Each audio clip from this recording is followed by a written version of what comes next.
I'm Logan Crawford, and right now on Spotlight, we're talking to Gene Abel. He is the author of a provocative new book.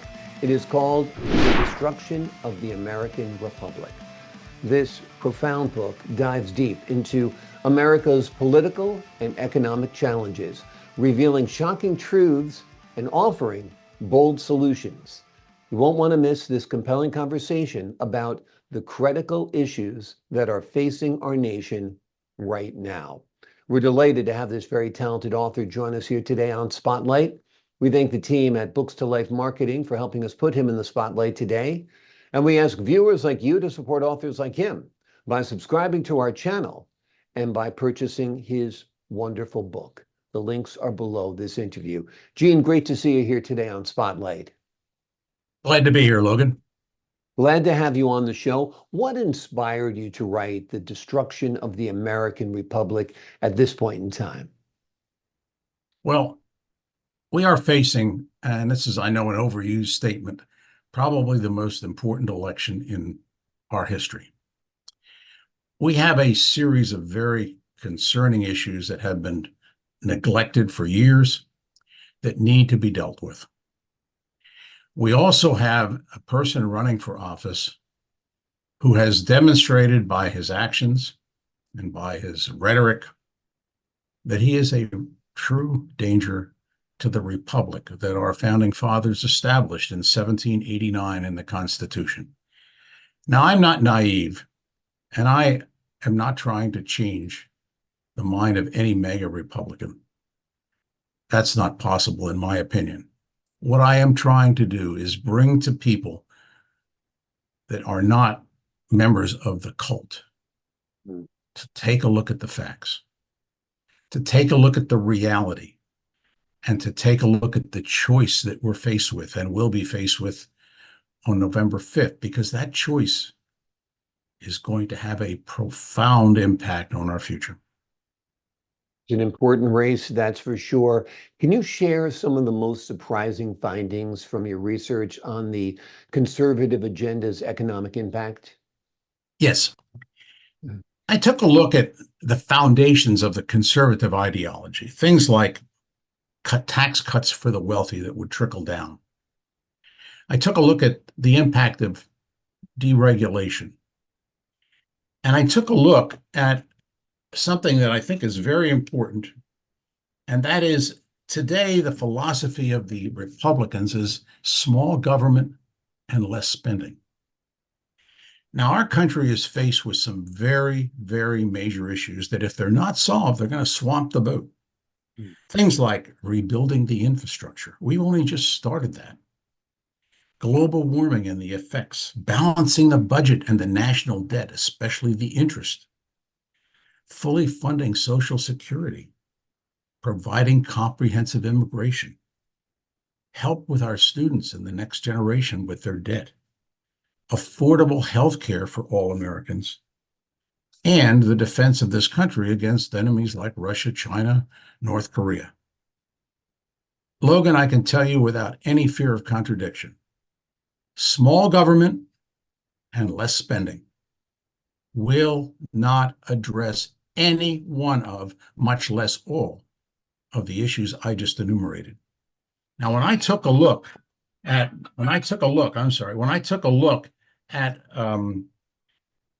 what was going on, I didn't rely on political sources. I went to factual, basic information. So when I took a look at what was the impact, for example, of lowering taxes on the wealthy, did it work? Did it grow the economy? Did it replace the lost revenue? The answer is no. The facts show otherwise. In fact, what it did is it created an annual budget deficit. It put a hole in the budget, and those holes have been accumulating since 1981 and are responsible for the vast majority of the $34 trillion of debt that we find ourselves in. Now, the important thing with the debt is not the size of the debt. It's the amount of interest that we have to pay on it. When I take a look at deregulation and letting the private sector do as it wants without any control or regulation, I reflect back on 2008 and the very bad situation that we had in 2020. I believe in the free enterprise system. Don't misunderstand me. But there needs to be some boundaries. The Republicans want to have almost no boundaries. So these are the kinds of things that I uncovered. I really went into this trying to understand what was going on. I was a Republican at one time. I was a member of the Republican committee when Gerald Ford signed the bill to federalize Valley Forge, because I was a Republican committee person from that area. I met personally with President Ford. But when I took a look at what happened after Reagan and applying the ideas that the conservatives put forth, I saw that they weren't working. They didn't work. And that's what I've documented with facts. And I've cited the resources that I've used in my book. I've heard some people say to me, well, I just don't agree with you. And my response to them is very straightforward. It isn't that you don't agree with me. You don't agree with the facts. You don't agree with history. Let's talk a little bit about 2020. We know what happened on January 6th. Some call it a riot, some call it an insurrection. It was a bad day in American history, no matter how you label it. What are some of your key recommendations for protecting our political system from future threats?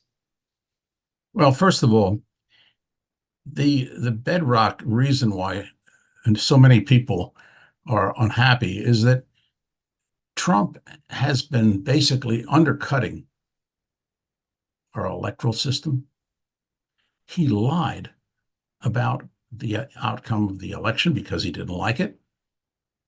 And quite frankly, he is encouraging personal loyalty rather than adherence to law and the Constitution.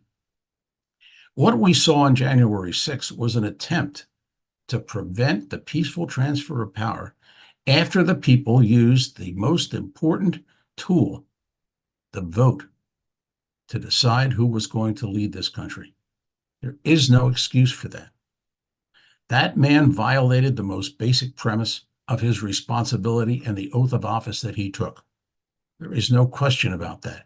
In addition, he watched what was going on for 3 hours plus on television in the White House.